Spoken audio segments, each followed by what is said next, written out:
Kalian harus tahu bahwa di balik sorak-sorai Santiago Bernabeu tersimpan ruang sunyi yang hanya bisa dimasuki oleh para raja. Dan raja-raja ini bukanlah bangsawan dari tanah istana, melainkan para dewa sepak bola yang tak sudi diatur oleh siapapun, termasuk pelatihnya sendiri. Real Madrid di era 2000 awal bukan sekadar klub sepak bola. Ia adalah panggung mitologi modern, di mana nama-nama seperti Ronaldo Nazario, Zidane, Figo, dan Beckham berjalan di antara manusia biasa.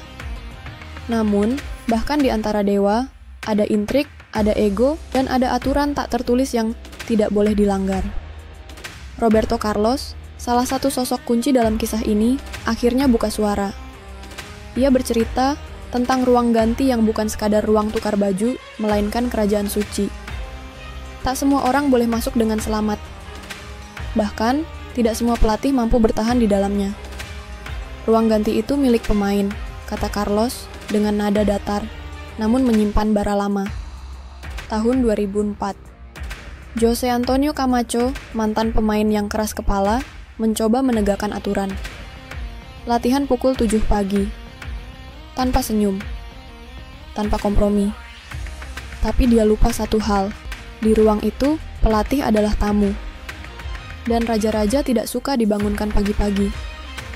Camacho hanya bertahan 10 hari. Bayangkan pagi itu, Camacho berdiri di tengah lapangan Valdebebas sendirian.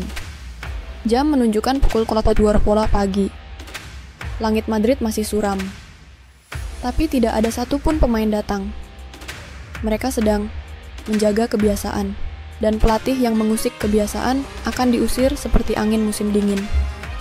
Nasib serupa dialami pelatih asal Brasil, Vanderlei Luxemburgo. Ia datang dengan niat baik, namun membuat kesalahan fatal.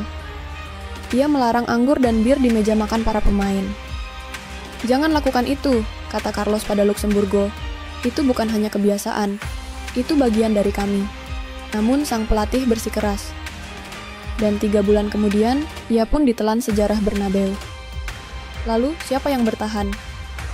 Siapa yang mampu duduk bersama para dewa dan tidak terbakar? Vicente del Bosque, pelatih lokal dengan kumis sederhana dan suara pelan. Bukan diktator, bukan polisi. Ia datang dengan membawa empati.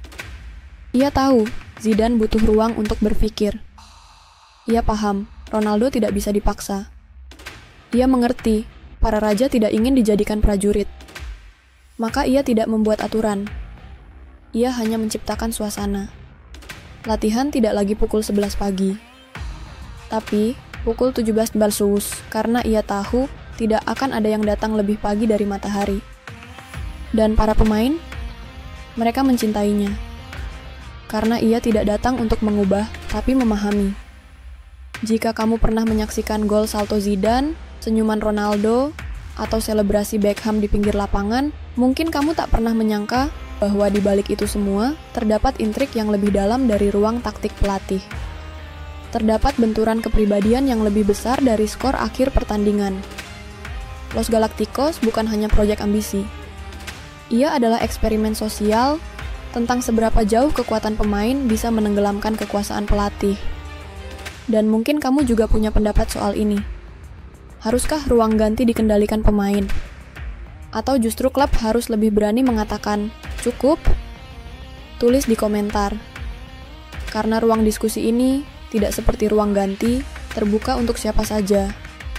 Dan kalau kamu ingin terus mendengar kisah di balik sepak bola, kisah yang tidak akan kamu temukan di highlight atau siaran pers, klik subscribe, dan mari kita berjalan lebih dalam ke lorong-lorong gelap sepak bola.